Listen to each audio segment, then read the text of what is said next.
Hello everyone, మా ఇంట్లో అందరికీ ఎంతో ఇష్టమైన వైట్ చికెన్ ఈరోజైతే మీకోసం చేసి చూపిస్తున్నాను. చూడండి, దీనికి కావలసిన మసాలా ఐటమ్స్ పౌడర్ కోసం అయితే లవంగాలు, ఇలాచి, దాల్చిన చెక్క అండ్ పల్లీలు, మిరియాలు,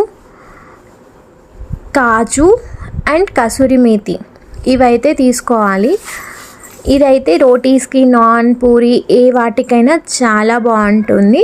ఇప్పుడైతే పౌడర్ కోసం అయితే లవంగాలు, ఇలాచి, దాల్చిన చెక్క, మిరియాలు ఇవైతే పౌడర్ చేసుకోవాలి వాటర్ వేయకుండా. తర్వాత కాజు అండ్ పల్లీలు వాటర్ వేసి మెత్తని పేస్ట్ చేసుకోవాలి. అండ్ ఆనియన్స్ కట్ చేసి పెట్టుకోవాలి. అండ్ కొబ్బరిని ముక్కలుగా కట్ చేసి గ్రైండ్ చేసి పాలైతే తీసి పెట్టుకోవాలి.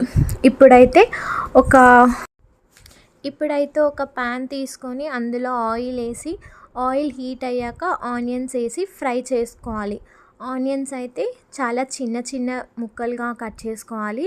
అండ్ ఈ ఆనియన్స్ బ్రౌన్ కలర్ అయ్యే వరకు వేయించుకోవాలి.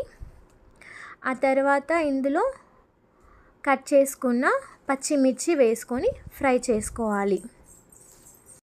పచ్చిమిర్చి కాస్త ఫ్రై అయ్యాక అల్లం పేస్ట్ వేసాక కాస్త పచ్చి వాసన పోయే వరకు ఫ్రై చేసుకోండి.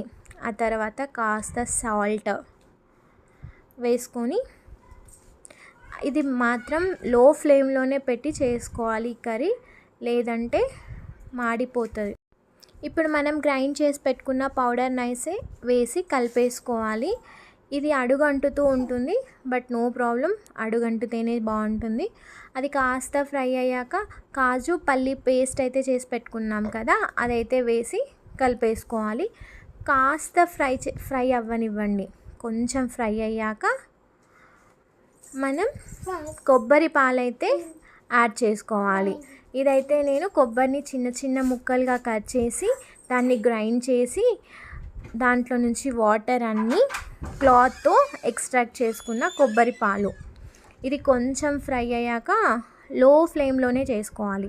తర్వాత చికెన్ అయితే వేసేసుకోవాలి.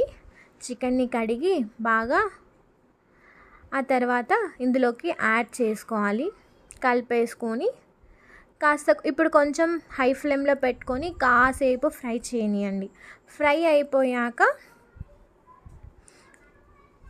ఇందులో కొంచెం కొంచెం ఆయిల్ అనేది పైకి తేలుతూ ఉంటుంది. అప్పుడు కొన్ని కోల్డ్ వాటర్ వద్దు, ఓన్లీ హాట్ వాటర్ వేసి ఒకసారి బాగా కలిపేసుకొని మూత అయితే పెట్టేసుకోవాలి. లో ఫ్లేమ్లో, హై ఫ్లేమ్లో పెట్టి బాగా ఉడికించుకోవాలి. ఆ తర్వాత కాస్త పెరుగు, కసూరి మేతి యాడ్ చేసుకొని లో ఫ్లేమ్లో పెట్టి మగ్గనివ్వండి. చికెన్ అంతా ఉడికేసి ఆయిల్ పైకి తేలేంత వరకు పెట్టుకోండి. నేను మాత్రం గీ యాడ్ చేశాను, అది మీ ఇష్టం ఉంటే యాడ్ చేసుకోవచ్చు, లేదంటే లేదు. ఎందుకంటే కొబ్బరి పాలు ఇంకా పెరుగులో నుండి ఆయిల్ వస్తుంది కాబట్టి సరిపోతుంది. ఇప్పుడైతే సిమ్లో పెట్టుకొని ఫ్రై చేసుకోండి. ఆయిల్ అంతా పైకి తేలాక ఆఫ్ చేసేసేయండి. ఎంతో టేస్టీ అయిన వైట్ చికెన్ అయితే రెడీ.